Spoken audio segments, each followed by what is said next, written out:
Good morning, students. Today I am going to continue my lecture for plus 1 arts political science, and the name of the chapter is elections and representation. Now let us start with the topic comparison of FPTP, first past the post, and PR, proportional representative system of election. Now let us start with FPTP. Under this category, the country is divided into small geographical units, जिनको हम constituencies और district का नाम देते हैं. PR में क्या होता है कि जो geographical area होते हैं, large geographical areas, they are demarcated as constituencies. ठीक है, एंटायर कंट्री को एक सिंगल कॉन्स्टिट्यूंसी में डिवाइड कर दिया जाता है. हर जो FPTP में हर कॉन्स्टिट्यूंसी जो अपना वन रिप्रेजेंटेटिव चूज़ करती है, लेकिन उसमें PR में क्या होता है, मोर देन वन रिप्रेजेंटेटिव जो है इलेक्टेड फ्रॉम वन कॉन्स्टिट्यूंसी. इसमें क्या करते हैं, FPTP में जो वोटर्स होते हैं वो कैंडिडेट्स के लिए वोट डालते हैं, लेकिन PR में वोटर्स जो होते हैं पार्टी के लिए वोट डालते हैं. FPTP में जो पार्टी होती है उसको मोर सीट्स मिलती हैं than the votes in the legislature, but in PR में हर पार्टी जो है उसको सीट्स मिलती हैं लेजिस्लेचर में according to proportion to percentage of votes. FPTP में क्या होता है, जो कैंडिडेट होता है इलेक्शंस जीतता है may not get majority 50% plus 1 votes. ठीक है, candidate who wins the elections get majority of votes. इसमें एग्जांपल आ जाएगा UK इंडिया FPTP में, और उधर से PR में एग्जांपल्स आ जाएगा इजराइल एंड नीदरलैंड. ये था कुछ डिफरेंस जो हमने अभी स्टार्ट किया FPTP एंड PR में. Now let us start with how does जो PR proportional representation work in Rajya Sabha election. अब थर्ड वेरिएंट है प्रोपोर्शनल रिप्रेजेंटेशन का, the single transferable vote system, STV जिसको नाम दिया गया है. ये राज्यसभा की इलेक्शंस के लिए होता है. हर स्टेट में एक स्पेसिफिक कोटा ऑफ सीट्स होता है राज्यसभा में. जो मेंबर्स होते हैं elected by the respective state legislature assemblies, ठीक है, उनके लिए ये सिस्टम होता है. जो वोटर्स होते हैं, वोटर्स आर द MLAs, ठीक है, in that state. Every voter जो होता है उसको रिक्वायर्ड होता है rank candidates according to her और his preference to be declare the winner. जो एक कैंडिडेट होता है must secure a minimum quota of votes, ठीक है, जिसको determine by a formula total votes polled over total number of candidate to be elected plus 1 करके फिर उन सब को प्लस 1 और ऐड कर दिया जाता है, यानी कि 1.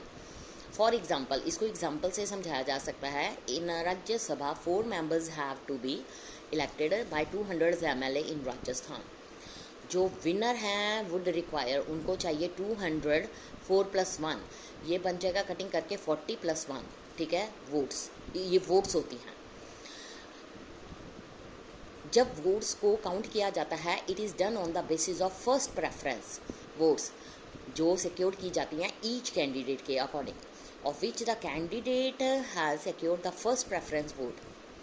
If after the counting of all first preference vote required number of candidates fail to fulfill the quota, अगर ये कोटा पूरा नहीं हो सकता अकॉर्डिंग टू अबव फार्मूला, जो कैंडिडेट है जिसने सबसे लोएस्ट वोट फर्स्ट प्रेफरेंस में जीती हैं उसे एलिमिनेट कर दिया जाता है और उसकी वोट्स को ट्रांसफ़र कर दिया जाता है who are mentioned in second preference, जो बैलेट पेपर में रेफर किए गए हैं. दिस प्रोसेस जो है continue till the required number of candidates are declared elected. जो इंडिया है बट उसने अडॉप्ट किया है FPTP सिस्टम. वाई? इस आंसर का गैस करना ज़्यादा डिफिकल्ट नहीं है. If you have carefully the box explain the Rajya Sabha election, तो इसमें ये बताया गया है कि ये एक कॉम्प्लिकेटेड सिस्टम है जो कि स्मॉल कंट्रीज़ में वर्क करता है, but it is very difficult to sub continental countries. कौन सी? जैसे कि लाइक इंडिया. जो रीज़न है पॉपुलैरिटी एंड सक्सेस का FPTP सिस्टम में, उसमें सिंप्लिसिटी होनी चाहिए. जो इंटायर इलेक्शंस हैं वो सिंपल होती हैं, उनको अंडरस्टैंड करना इजी होता है कॉमन वोटर्स के लिए, और उन वोटर्स के लिए जिनको तो पॉलिटिक्स और इलेक्शंस की कोई नॉलेज ही नहीं होती. एक हमारे सामने क्लियर चॉइस आ जाती है जो कि प्रेजेंटेड की जाती है by the voters at the time of elections. Voters जो हैं उनको सिंपली एंडोर्स करना पड़ता है कैंडिडेट और ए पार्टी वाइल वोटिंग। ये डिपेंड करता है on the nature of actual politics. Voters जो है either give greater importance to the party और टू द कैंडिडेट और balance the two. FPTP system जो है ऑफर करता है वोटर के सामने एक choice, not simply between party but specific candidates. कुछ अलग अलग से इलेक्टोरल सिस्टम होते हैं, स्पेशली इन पीआर सिस्टम। जो वोटर्स होते हैं often asked to choose a party. The representative जो होते हैं are elected on the basis of party list. As a result there is no one representative represent and is responsible for one locality. जो constituency होती है उसमें base system like FPTP, voters जानते हैं कि उनका जो रिप्रेजेंटेटिव है कौन है और वो उनके लिए कैसे अकाउंटेबल है। मोर इम्पॉर्टेंट ये है कि जो मेकर्स हैं कॉन्स्टिट्यूशन के वो ये भी फेल्ट करते हैं कि जो पीआर बेस्ड इलेक्शन है वो स्टेबल गवर्नमेंट के लिए सूटेबल नहीं है, एक पार्लियामेंट्री सिस्टम है। जब हम नेचर ऑफ पार्लियामेंट्री सिस्टम को स्टडी करते हैं वो हम अगले चैप्टर में करेंगे, एग्जीक्यूटिव चैप्टर। जो सिस्टम होता है उसमें हमें पीआर सिस्टम एग्जीक्यूटिव जो है उसको मेजॉरिटी चाहिए लेजिस्लेचर में। आपने ये भी नोटिस किया होगा कि जो पीआर सिस्टम है क्लियर मेजॉरिटी को शो नहीं करता, बिकॉज जो सीट्स होती हैं लेजिस्लेचर में would be divided on the basis of share of votes. इसलिए जो एफपीटीपी सिस्टम है वो लार्जेस्ट पार्टी और कोआलिशन ऑफ सम एक्स्ट्रा पार्टीज को डिनोट करता है, उसकी सीट्स को डिनोट करता है, शेयर ऑफ वोट्स को डिनोट करता है। इसलिए एक सिस्टम है, ऐसा सिस्टम है जो ये पॉसिबल कर देता है पार्लियामेंट्री गवर्नमेंट को to function smoothly and effectively by facilitating the formation of stable government. Finally जो एफपीटीपी सिस्टम है वो इनकरेज करता है वोटर्स को from different social groups to come together to win election in a locality. In a diverse country like India, जो PR system है वो encourage करता है ईच कम्युनिटी को कि अपनी ओन नेशन वाइड पार्टी को बनाए। इसलिए एक्सपीरियंस ऑफ कॉन्स्टिट्यूएंसी जो है उसमें ये कंफर्मेशन हो जाती है कि जो एक्सपेक्टेशंस है कॉन्स्टिट्यूशंस मेकर की वो डन हो रही हैं कि नहीं। एफपीटीपी सिस्टम जो है वो सिंपल एंड फैमिलियर प्रोड्यूस करता है ऑर्डिनरी वोटर्स के लिए। ये उन पार्टीज़ के लिए भी हेल्पफुल है जो जिनको की क्लियर मेजॉरिटी मिल जाती है सेंटर पे और स्टेट लेवल पे। इसलिए ये सिस्टम ऐसा है जो डिस्करेज करता है पॉलिटिकल पार्टीज़ को जिनको वोट्स मिलती हैं बहुत ज़्यादा फ्रॉम ओनली वन कास्ट और कम्युनिटी से। नॉर्मली अगर हम बात करते हैं वर्किंग ऑफ एफपीटीपी सिस्टम, इसमें क्या होता है, result in a two party system. इसका मतलब क्या हुआ, टू मेजर कंपटीटर होते हैं फॉर पावर के लिए और जो पावर होती है उसको शेयर किया जाता है टू पॉलिटिकल पार्टीज़ के बीच में alternatively. So it is very difficult new party और third party to enter in the competition and share the power. इस तरह से जो एक्सपीरियंस है एफपीटीपी का इंडिया में वो स्लाइटली डिफरेंट है। After independence, we adopted FPTP system. There emerged a one-party dominance. Along with it, there existed many smaller parties. After 1989 में इंडिया जो है witnessing the function of the multi-party system.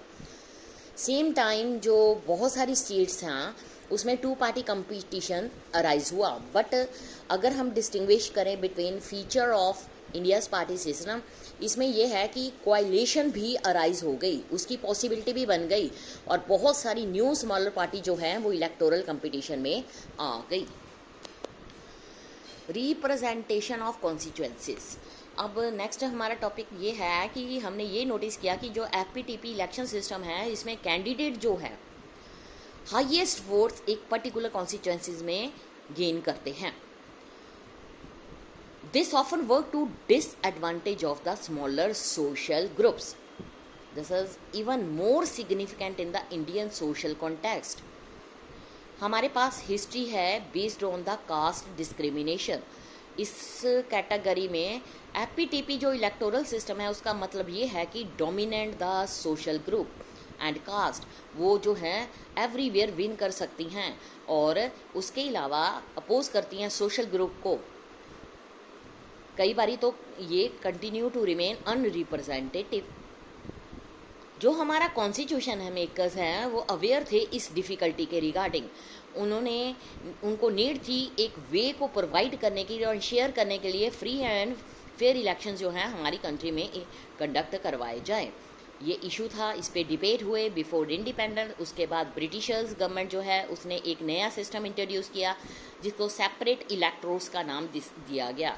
इस system में क्या था कि जो इलेक्टिंग रिप्रेजेंटेटिव होते थे एक पर्टिकुलर कम्युनिटी को बिलोंग करने वाले, वो वोटर्स एलिजिबल होते थे एक स्पेशल कम्युनिटी को बिलोंग करने के लिए। इस तरह से कॉन्स्टिट्यूएंट असेंबली जो है बहुत सारे मेंबर्स जो हैं वो उनके अंदर एक फेयर था कि वो अपने पर्पस के अकॉर्डिंग सूट नहीं करेंगे। इसलिए ये डिसाइड किया गया कि एक ऐसा मेथड को अडॉप्ट किया जाए जिसको रिजर्व्ड कॉन्स्टिट्यूंसीज का नाम दिया गया। इस सिस्टम में जितने भी वोटर थे वो वोट डालने के एलिजिबल हो गए, बट जो कैंडिडेट्स थे वो एक पर्टिकुलर कम्युनिटी को बिलोंग करते थे, इसलिए सोशल सेक्शन जो था उसको रिजर्व्ड कर लिया गया। ये चैप्टर यहीं, ये टॉपिक यहीं तक है। नेक्स्ट हम अगला स्टार्ट करेंगे। Thank you students.